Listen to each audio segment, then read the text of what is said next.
Good afternoon, everyone. Good afternoon, sir. We are the Group 11 presenter.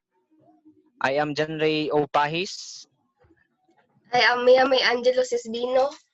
We are from We are CPE 1D. Design thinking. So, next. So, initial problem. Our initial problem is some students and workers that is far away from their houses have a hard time finding a kind of place to stay in. And our initial solution is online locator for boarding house or apartments. And our soon.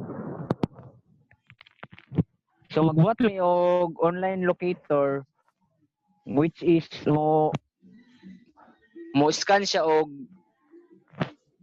boarding house or apartment diya sa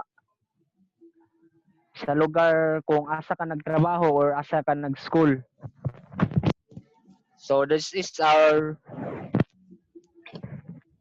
questions survey. So muna siya tanan. Adi siya tanan. Kuan ra ka nang gamay ra kong gibutang. So next. ang among mga nagather nga ideya, clustered feedbacks and ideas from stakeholders kay 1. Use the social media platform in order to make your life hassle-free. 2. Ask any suggestion from any of your closest friends. Then ideas from us dayon kay create a website that locates a kind of place to stay in. Atong gi-explain niya ganyan nga mo solution. Then, pwede ba may mag-post o magpa-billboard aron dali ra makita or mag-send og mga flyers. Then, naman ako nga ideas sa internet kay you need to plan where you will stay. Then, find something that is interesting to live. Among persona rin kay name, place, store. Age 18 kay mostly sa mga college students o workers kay nang legal naman 18 above. Gender male. Kay kasagara, di ba, mas independent ang lalaki kaysa sa mga babae. Race Filipino kay dire man na mo ipa tupad nga kuan. Challenges in life. That time consuming.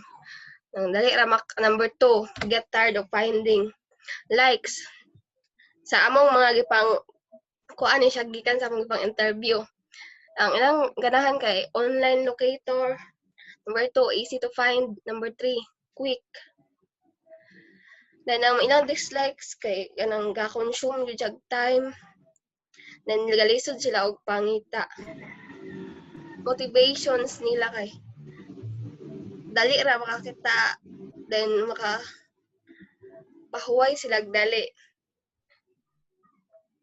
Number 2, making sure to have a place to stay in nga naa gyud sila kapuy-an. Ang amo lang need statement kay I need to have this kind of locator for me to minimize my time finding a kind of place to stay in and share this to any workers and students that also far away from their houses. Mo na mong gusto nga meet nga need nila. And next is the final problem. Our final problem is having hard time searching for a place to stay in or where to live during school and work days. And our final solution is making online system locator for scanning a boarding house or apartment near at the workplace and school or near place locator. So next. So this is our flow chart. We have to start and question having an account. So kung wala pa kay account, mag-create. I-kuha mo yung full name, address, gender, input sa data, tapos pwede na rin ka balik mag-login. Then mi-scan din siya sa boarding house or apartment. Pag man scan, i-locate niya tapos muna to makita na nimo. End na rin siya. Next mate. This is Imong our design process. Ay kamit. Mo ni siya imong kuan na mo ang kuan website. Mo ni siya mo makita. Enter nimo yung pangalan. And kani mo na itsura. Tara description. So description. Sign up. The description of sign up is a button to create an account, and the purpose for it is to make an account. Login, a button to start or to enter the map, and the purpose of it is to locate the nearest boarding house or apartment. Then napunta is scan.